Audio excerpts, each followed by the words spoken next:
Hello there, friends. Welcome to BJJ Meditations. This is BJJ Meditations, episode number 45. I'm your host, Joe Hannon.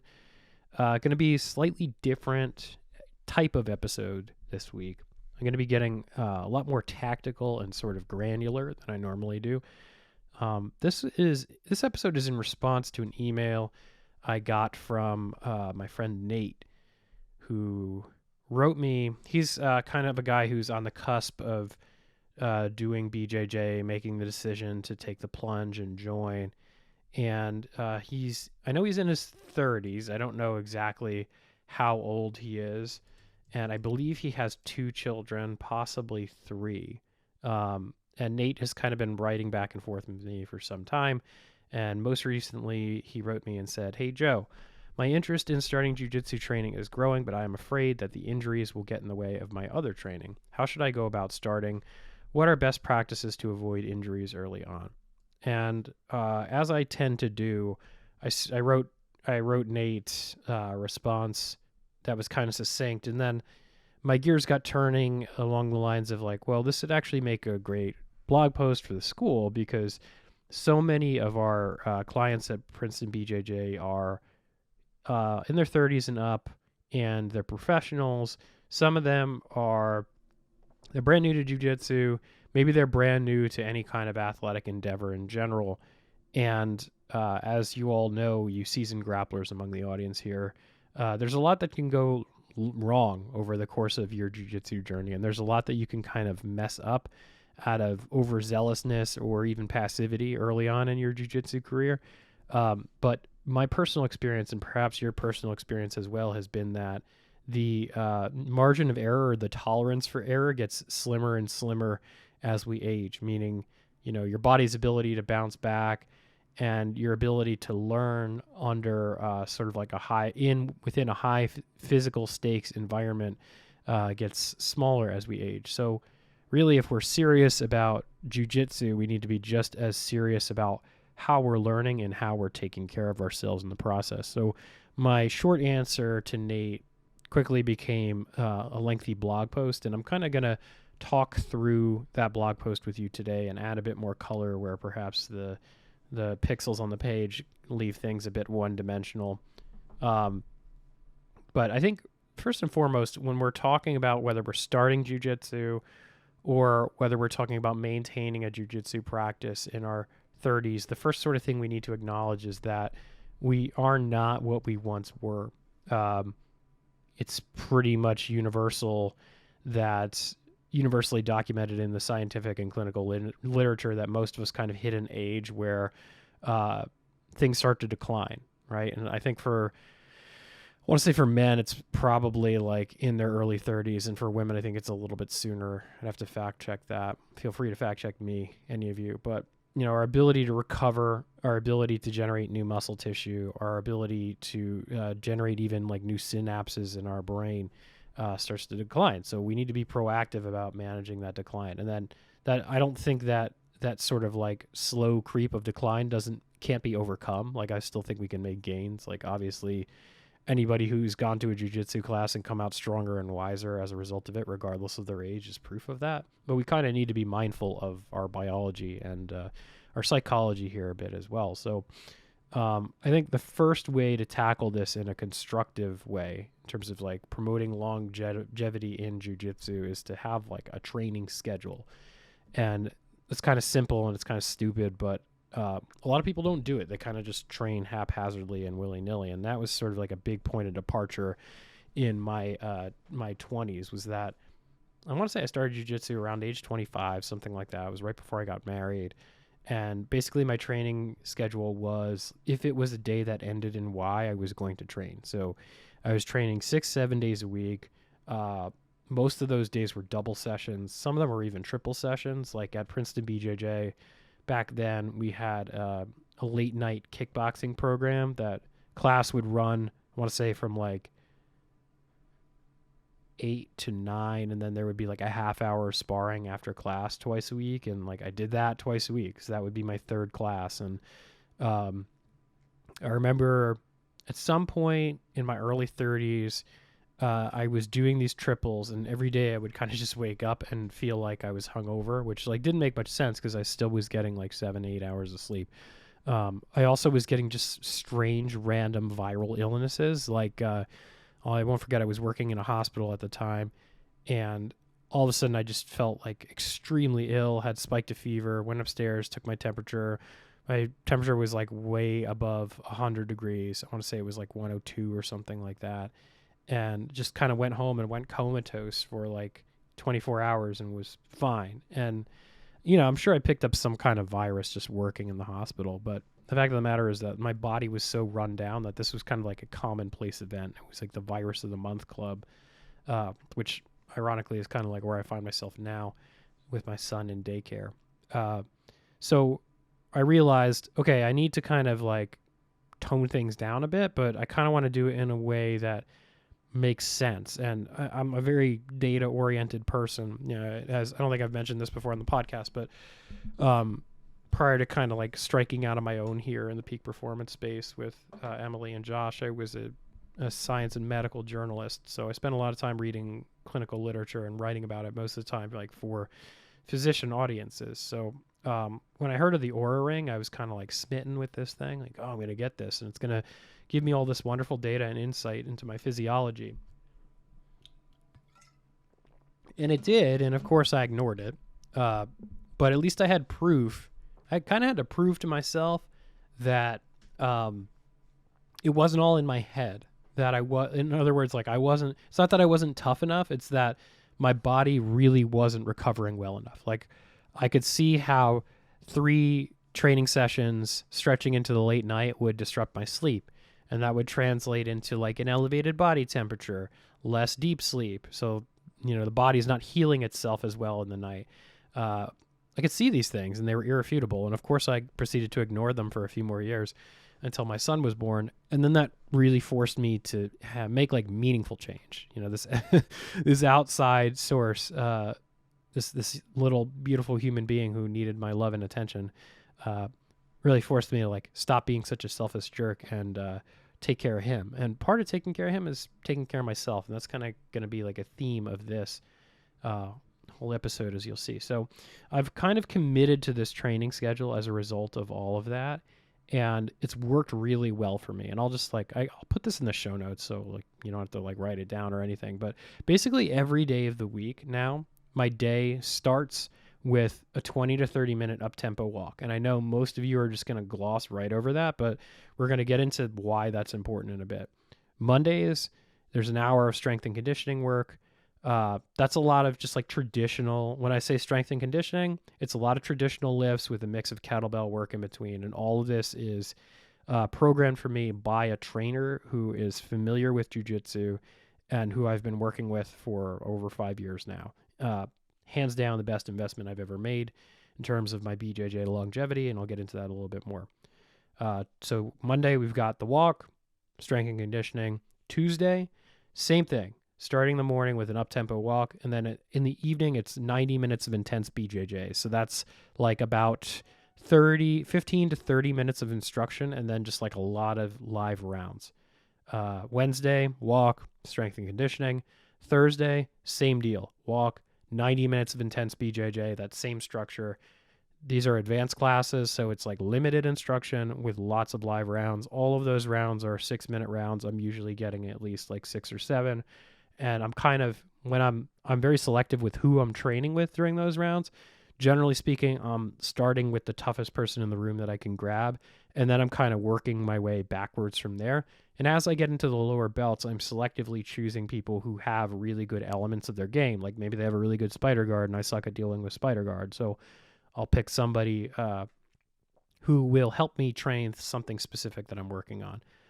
Friday is like my favorite day of the week. Same day, or same thing, up-tempo walk. And then at Princeton BJJ, we have this BJJ lab, which is something I'll talk about a little bit more. So it's basically 60 minutes of focused drilling. And Saturday, same deal, walk, and then 60 minutes of intense BJJ. I teach that class in addition to the Thursday class. So there's an hour-long open mat after that, and I just take every round I can. Same deal. picking the hardest person in the room and then kind of working backwards and getting selective from there. Sunday, walk and rest. That's the schedule. I should say, having reviewed all of that you may be able to handle more training than that. We're not all the same, right? Some of this is genetic. Some of this is just a product of conditioning, but I recover poorly. I always have. Like, even when I was younger, I just needed more time to rest. And this is the training schedule that I've committed to, that I found works for me. It gives me ample opportunity to rest, and it gives me ample opportunity to stretch and train and become better. You might be able to handle more, you might be able to handle less, but you need to figure that out for yourself. And I think it sort of is beneficial to do it in a data-driven way, especially since there's this cultural attitude in jiu-jitsu of like, you always have to be working harder, especially if you're like a hobbyist competitor like me, or a more serious competitor. But the data don't lie. And the fact of the matter is, like, if you are physically and mentally depleted, your ability to learn and your ability to perform are going to suffer. And to a certain extent, training through that will give you a psychological edge, but you do hit a point of diminishing returns. So kind of having data on hand to sort this out helps. And I wear the Aura Ring. I got a question from somebody a couple weeks ago on Instagram about, do I wear it while I'm training? I used to, I don't anymore, just because it's just too great of an injury risk to myself and other people. Like, I can't tell you how many times, like, I wear my Aura Ring on my right hand, and I can't tell you how many times, which is my dominant hand, I can't tell you how many times I've gone for like a rear naked choke and abandoned it because I felt like I was just going to dig my ring like into somebody's face.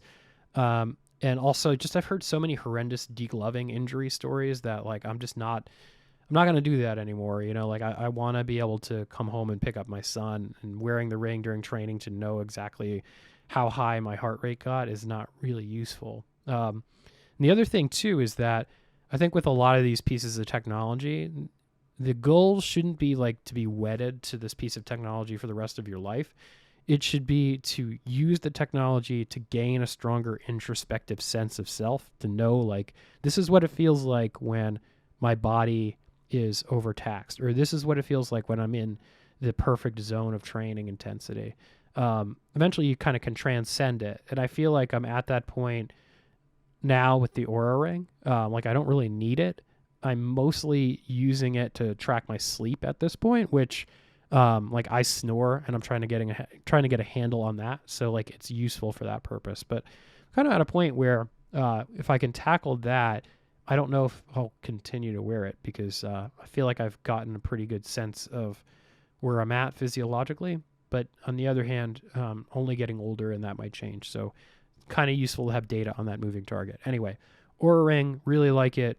Zero affiliation with the podcast. Although, if any of the wonderful Finnish people from Aura are listening to this podcast and you'd like to sponsor it, I'm a lifelong fan. I'm one of the OGs. I had the version 2, not the big one with the curve in it, but the one that came after it. And I'm sure, you have access to all my data, which is kind of creepy, but you can see I've been using this thing for a long time. So, hey, Aura people, I love Finland. I've been there. If you want to sponsor the podcast, let's do it.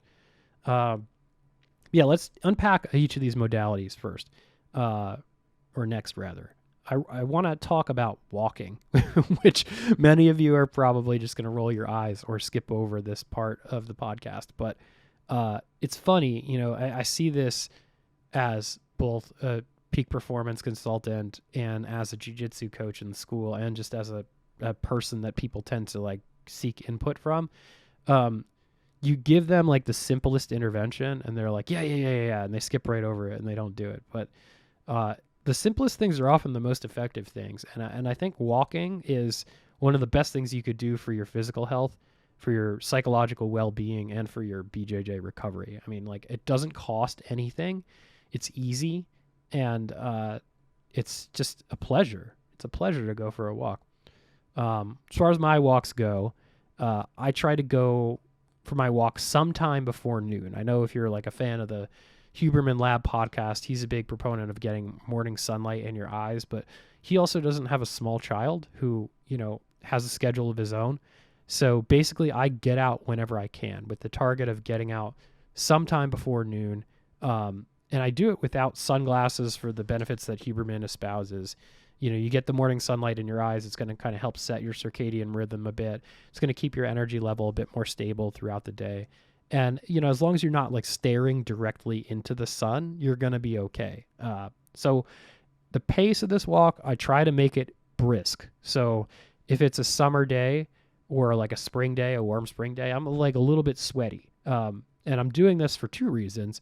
The first is I'm just trying to get the blood circulating. Like more often than not, like last night I trained very hard. It's Wednesday morning. So I'm going to be hitting my strength and conditioning workout this afternoon. Trained very hard. When I'm done recording this podcast, I'm going to go out and I'm going to take this walk, and it's going to get blood circulating throughout my body. And as I do this, I'm going to feel that soreness start to dissipate, guaranteed. If my joints are aching, they're going to start to loosen up and feel better. And just this process of improving circulation, it's going to sort of expedite recovery. It's going to clear all the metabolic debris from the system. And even on days like today where like I just really don't want to do it, it's kind of cold out, it's kind of gray outside, and I just feel generally crappy, I know that my subjective sense of well-being is going to be better when I go and take this walk. And as a result, my training session this afternoon is going to be better. So yeah, regardless, this is sort of one of those things where it's like non-negotiable unless like, major work demands intervene and I have things I have to take care of. Like I'm always going to go for this walk.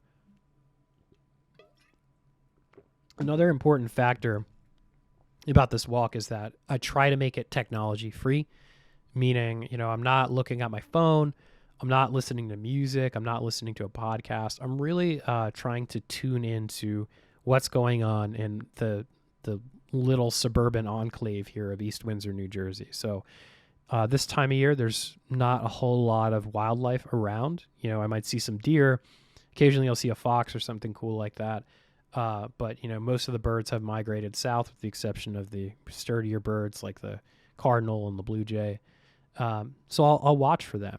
And that as a result, like, I'm looking up, I'm looking into the sky, I'm getting that light into my retinas. And I'm listening. I'm tuning into what's going on around me. It could be something as mundane as the sound of somebody blowing their leaves, the passing cars, the sound of wind through bare branches. All these things kind of like tend to have a very grounding effect on me. And I don't do these things if I'm listening to music or a podcast. I'm in a very different frame of mind.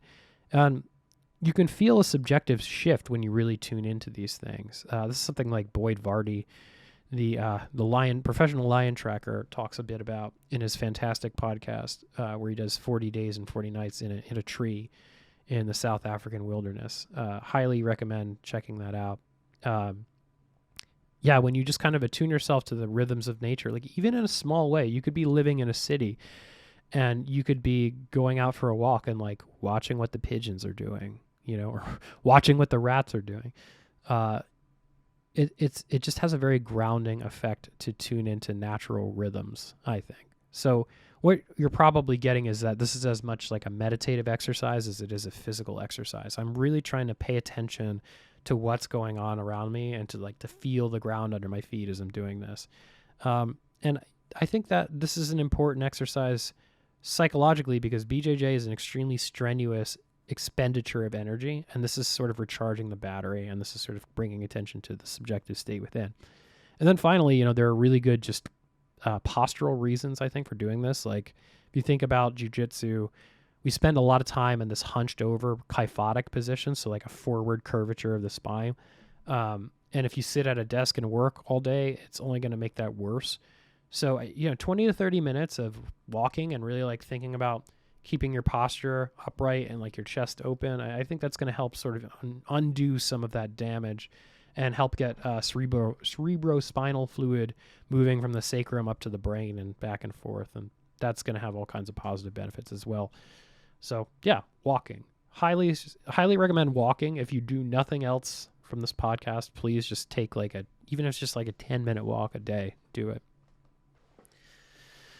But next big thing on the list was strength training. I've been working with the same trainer now, I want to say for like about 5 years. And this is bar none, the best monetary investment I've made in BJJ longevity for a bunch of reasons. The first is that, when you set out with the goal of getting stronger, most people don't realize that, really the work you do moving weights around is only about a third of the journey. 1/3 of the journey is sleep, recovery, and then the other third of the journey is nutrition. And I've kind of always had this enviable position of being an undereater. Like, I don't eat enough. For some reason, my appetite is not calibrated well to the energy that I expend to do things athletically. So in order to get stronger, it really forced me to kind of get serious about my nutrition. Like, I was definitely like a podcast scholar, which is interesting now that I'm a podcaster, and just kind of following like whatever the trend diet of the podcast of the week was. For a while, like I was doing keto, paleo, etc. And, I did these things kind of religiously. Nutrition is very religious and polarizing. Like I can think of few topics that can be more offensive than nutrition, but I dabbled around, and ultimately where I landed was that a variety of macros from whole food sources is the best way to go. And for me anyway, again, totally subjective. I'm not going to tell you what religion or no religion to ascribe to. I'm not going to tell you what to eat, but I will tell you what's worked well for me. And that has been plentiful carbs, sufficient protein for my body weight, and sufficient fat. And the carbs thing was like a big surprise, especially when I tried to get up from middleweight to middle heavy where I am now. Like, had to drastically improve or boost my carb intake. And like everything I've heard and believed about carbohydrates, meaning like they promote sort of like cognitive slowness or like fatigue, for example. You eat a carb heavy meal and you feel fatigued, just proved to be false assumptions. Like as soon as I upped my carb intake, I felt like I had way more ability to pay attention in class. My ability to learn went up. My general energy levels had increased. Like, maybe I'm just a carb burner. Maybe that's my physiology and it works really well for me, and maybe it doesn't for you. But definitely having the right protein and carb ratios was hugely beneficial for me in terms of getting bigger. And more than just getting bigger, like, it made my jiu-jitsu better because I finally was fueling my body appropriately.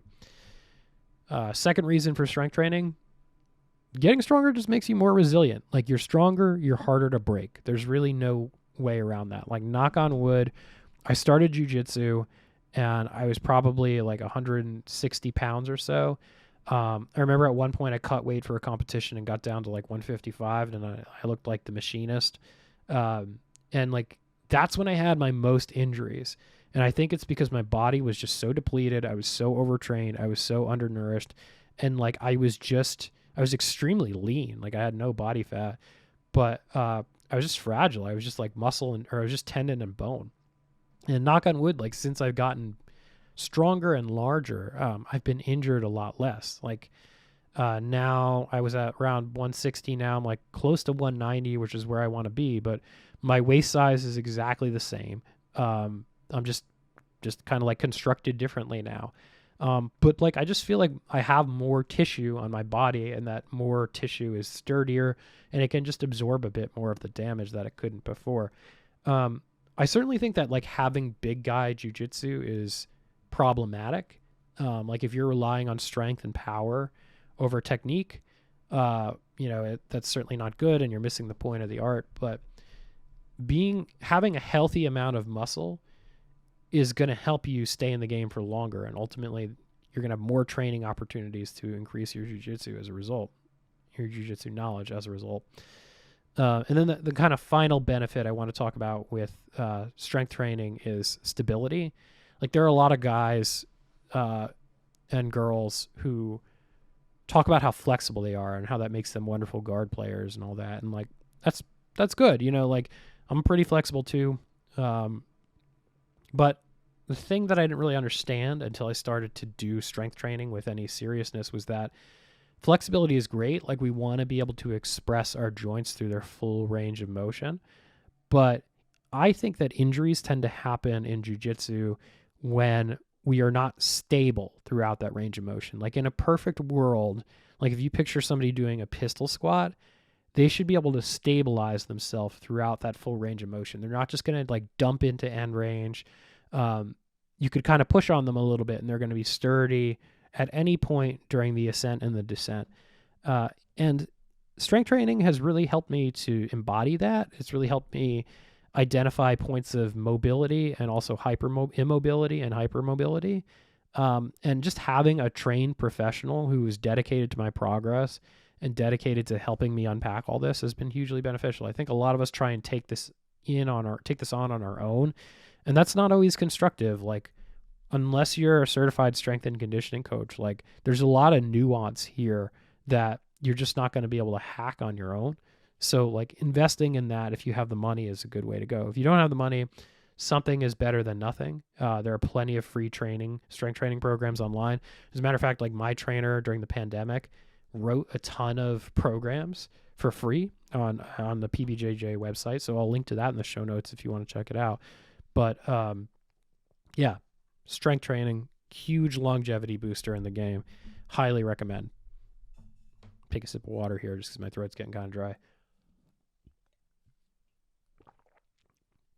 Okay.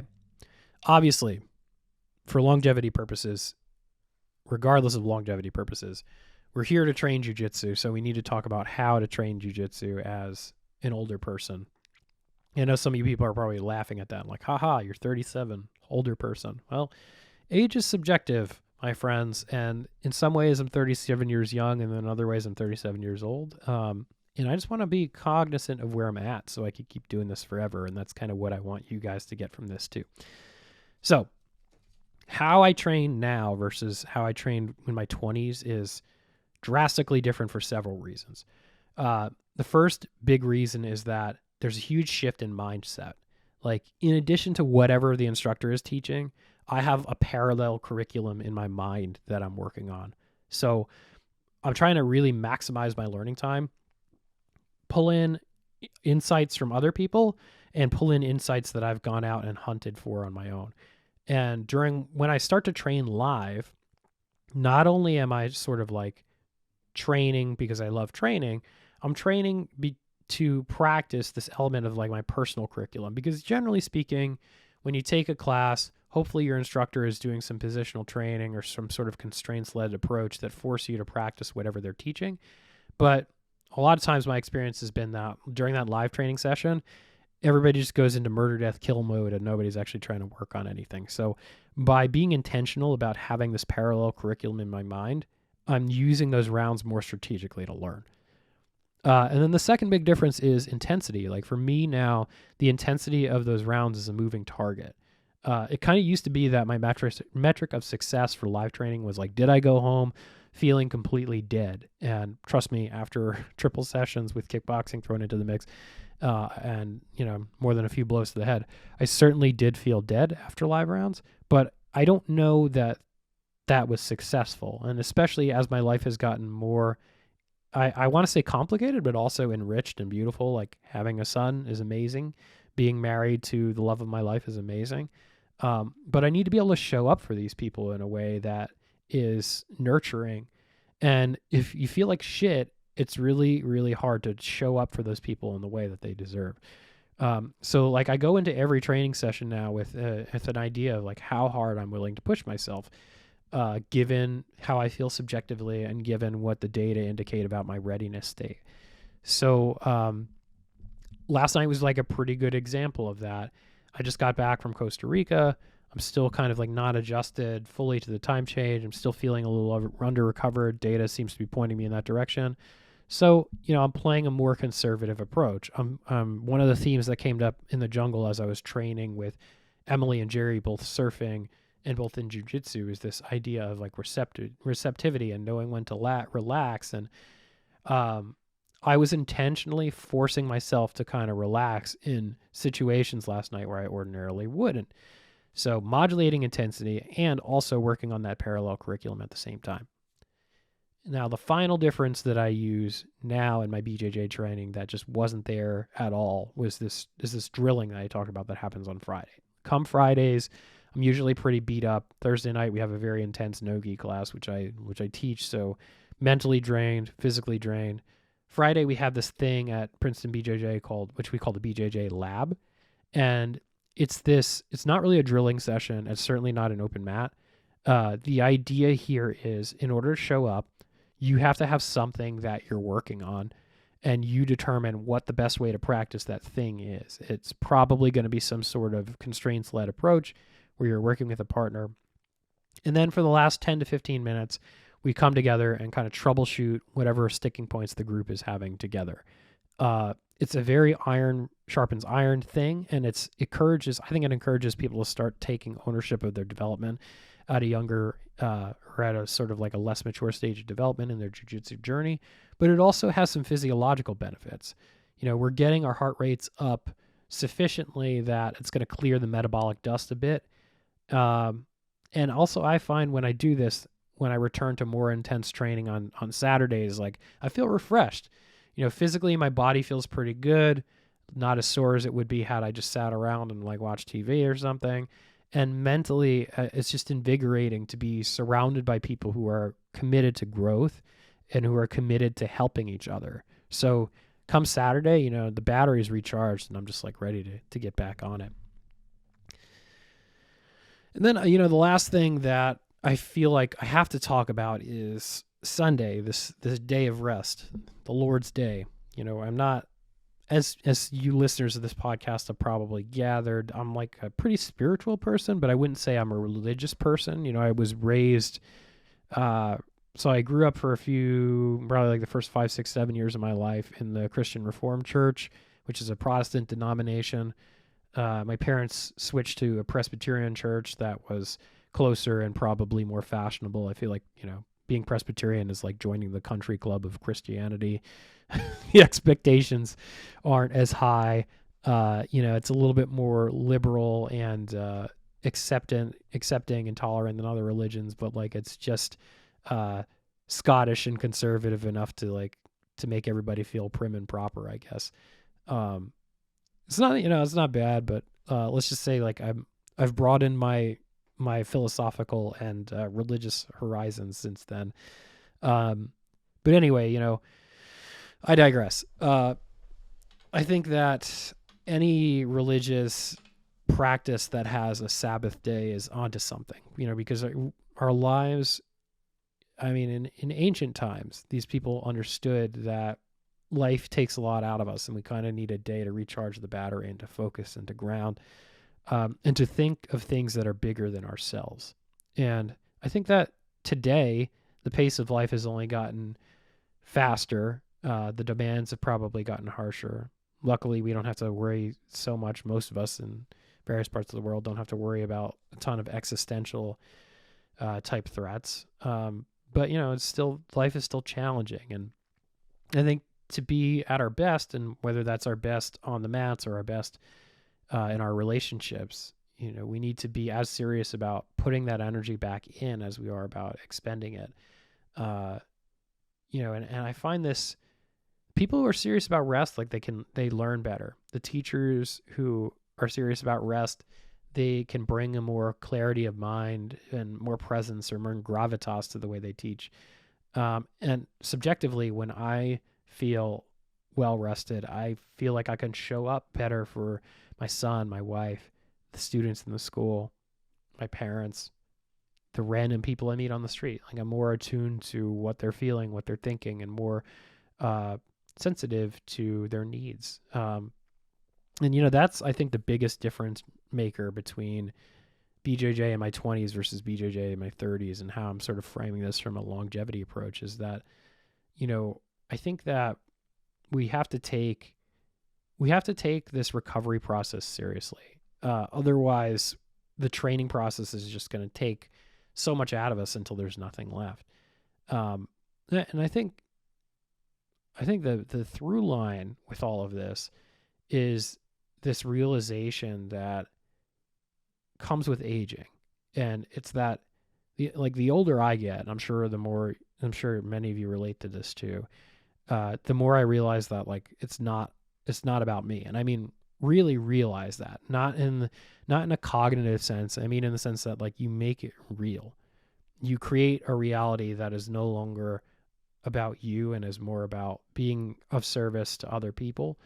Um, I've really felt that transition in a huge way, like since Cormac, my son, was born.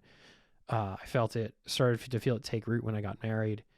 He kind of poured gasoline onto that fire. I feel it in a big way as I've stepped into this role of being a partner at the school. Um, I'm constructing this reality that things are much bigger than myself. They're much bigger than any one individual. It's really about uh, this greater organism of humanity, I guess. Uh, and look, we are all individual parts of this organism, and the people around us depend on us. They depend on us to be at our best in order to serve them well. So resting ensures that we are at our best just as much as training does, and that's critical. So yeah, those are sort of my modalities for BJJ longevity. I hope that's constructive for you. Again, I don't want to be prescriptive with any of this. I think the thing that I want to encourage you to do most is to explore these things on your own. Come up with your own processes. Be sort of like a scientist of your own physiology. Be very introspective. You can use this as a template or as a starting point, but tweak it. And I'm really curious, like what you guys do as well to enhance your longevity and stay in the game as much. You can leave me a comment, shoot me an email, however you want to share that. It's fine with me. But yeah, just the usual closing statements, folks. BJJmeditations.com is where you can book in-person or online coaching with me. That's the best way to support me if you enjoy this podcast, which is always going to be free. You can also just make a donation if that's something you'd rather do. There's a Venmo account there. You can read the essays that underpin these episodes, which this essay will be up there, most likely in addition to being on the Princeton BJJ website. And you can also sign up to receive these updates via email. Strongly encourage you to check out my podcast with Emily Kwok on BJJ Mental Models Premium. It's called The Highest Levels. It's where we unpack a lot of the peak performance modalities we use with elite level people in finance, athletics, science, medicine, the clients we work with. Sort of like a look under the hood at what they do or what we do with them to power them to their highest level. If you're curious about BJJ Mental Models Premium and you don't want to take the plunge and spend the cash up front, there is a trial period that you can do. I think it's like 7 days free trial, something like that. But yeah, check that out. You're not into any of that, it's fine. I just ask that you like, subscribe, and review, share this podcast, spread the BJJ gospel. Nate, if you're listening, I hope you give it a shot. I think ultimately it will change your life for the better, but do it wisely. Maybe you can use some of these modalities to help make that happen. Finally, you can follow BJJ Meditations on Instagram. It's BJJ_meditations. You can read my work on Substack, johannon.substack.com, and you can come train with me and the rest of the stellar crew at Princeton Brazilian Jiu-Jitsu in Princeton, New Jersey. If you're visiting New York for the holidays, we're about 30 minutes by train away, short walk from the train station to our HQ. We welcome any and all academy affiliations, etc. Just wear your own gi, make sure it's clean, make sure you're clean, and come with a smile on your face. We like happy people too. If you're on the fence about training jiu-jitsu and you're in the Princeton area by any chance, we are running the 47 Challenge at Princeton BJJ. That's $70. You get 4 introductory classes, a free gi, which is a $100 value, and you believe you have to take all 4 classes within 2 weeks. But other than that, it's a really great deal. It's like over $250 in savings. If you decide to sign up and train with us, we take $70 off of your first month's membership too. So it's a really good deal. We've mostly just structured it to cover our costs, like to cover the cost of a gi and the administrative costs. Like we really don't make any money off of that. We break even. It's really just to attract more people to the school and to do right by them, to kind of set them on their training journey the right way. But yeah, thanks for listening, guys. Hope you enjoyed this sort of different, more tactical episode. I'm probably going to be doing one of these again down the road, it's going to be far more complex. It's about a subject I feel very passionately about. It's called the ecology of practices. It's something I've borrowed from the neuroscientist John Vervaeke from the University of Toronto and sort of like adapted to BJJ. And it uses some of these practices, but it really gets more into the why and the what, and also gets into some of the more esoteric realm of meditation and spirituality, and why I think that's important to this stuff. So look out for that. I've been working on it for a long time. It's not done yet. Eventually it will be, though. But yeah, thanks for listening, folks, and we will see you soon.